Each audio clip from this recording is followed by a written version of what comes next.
Beberapa ratus tahun yang lalu terjadilah rute perjalanan manusia yang sangat luas, sangat jauh namun aktif dilewati pedagang yang menghubungkan dunia barat dan dunia timur dengan rute lebih dari 10.000 km. Terjadilah pertukaran barang, ide, dan budaya yang kemudian hari dinamakan Silk Road atau Jalur Sutra. Di tahun 2013 seorang manusia ingin menghidupkan kembali Silk Road tersebut dan dia menamakan The Belt Road Initiative atau BRI. Mengikat perdagangan negara-negara di bawah manajemen Tiongkok yang akan mengikat 70% perdagangan dunia, memutar 65% dari global GDP, juga akan mentautkan 65% penduduk dunia, mengendalikan 70% sumber energi dunia, menyediakan 70% kebutuhan pangan dan memutar 80% sumber daya mineral dunia. Untuk itu, BRI meluncurkan multiple project di seluruh negara yang setuju menjadi bagian dari BRI tersebut, seperti di Pakistan untuk membangun infrastruktur jalanan, di Sri Lanka pelabuhan laut yang sangat besar kapasitasnya,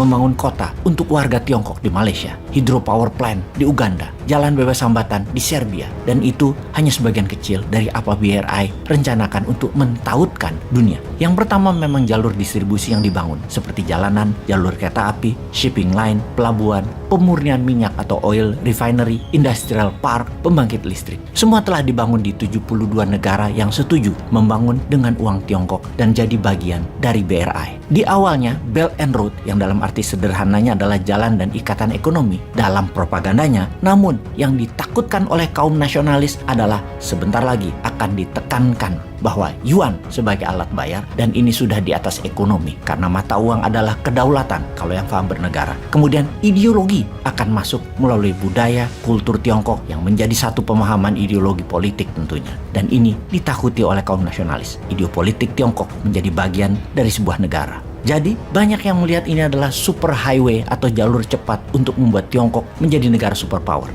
Inilah rencana Xi Jinping untuk menjadi world power. Apakah rencana tersebut akan berhasil? Apakah Amerika dan sekutunya menjadi terancam? Apakah Indonesia terjebak di antara keduanya dan tidak akan menjadi negara besar karena tidak punya kebijakan internasional? Kita akan membahas lebih dalam lagi. Sahabat, video narasi kali ini didukung oleh Dinaran, aplikasi simpan emas dan transaksi menggunakan emas sebagai alat tukar pertama di dunia. Download aplikasi Dinaran di Google dan Apple Store dan segera tabung emas sebagai senjata anti inflasi harta Anda. Kembali ke BRI, Belt and Road Initiative. Strategi Tiongkok mengikat dunia untuk menjadikan Tiongkok negara superpower. Di Tiongkok, BRI namanya Yi Dai Yi Lu, dan daripada salah spellingnya, kita menyederhanakan dengan BRI saja. BRI ini diperkirakan menelan investasi sebesar 8 triliun dolar, sebuah nilai yang luar biasa, 40 kali APBN Indonesia. Jangan tanya duitnya dari mana. Ini hal yang selalu diingatkan, tanpa MMT ya nggak mungkin ada dananya. Wis yo, kita lanjut. Angka 8 triliun dolar tersebut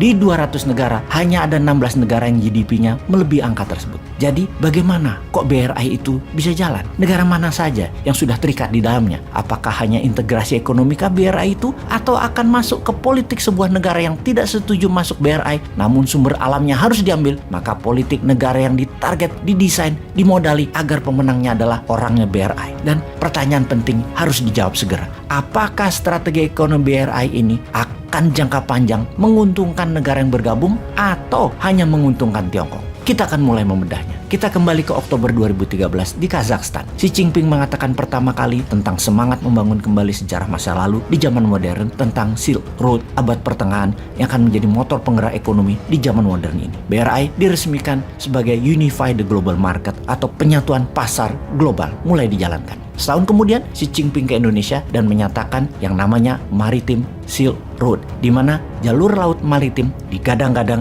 karena paling murah dibandingkan jalan darat dan jalan udara dalam distribusi barang secara jumlah besar. Jalur maritim yang terbaik, jalur laut, dan tanpa Indonesia ikut, maka rencana besar Maritime Silk Road akan gagal. Laut di wilayah Indonesia, juga selat di Indonesia adalah urat nadi 80% barang made in China. Ada 6 koridor utama jalan darat dalam BRI, yaitu jalur pertama dari Jilin ke Saint Petersburg, jalur darat tentunya menggunakan rel. Kemudian yang kedua adalah dari Shandong ke Denmark, juga melalui Kazakhstan dan Turki.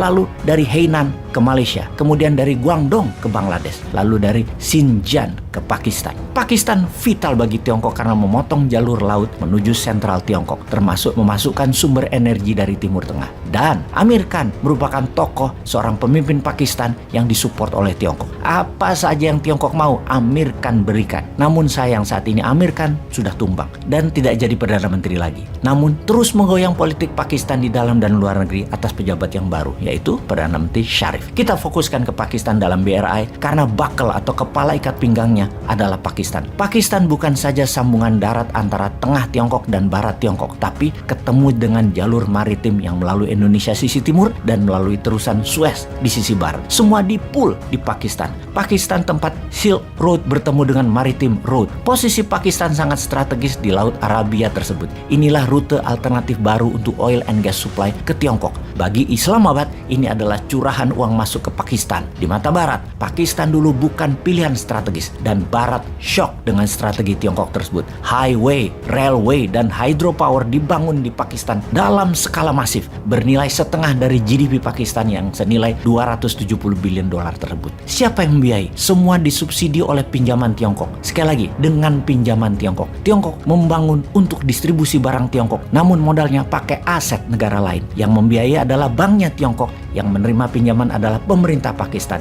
Ini proyek pastinya adalah untuk memudahkan barang Tiongkok. Tiongkok yang untung banyak, namun pemerintah Pakistan malah berhutang ke Tiongkok. Sejauh ini, pada mulai paham?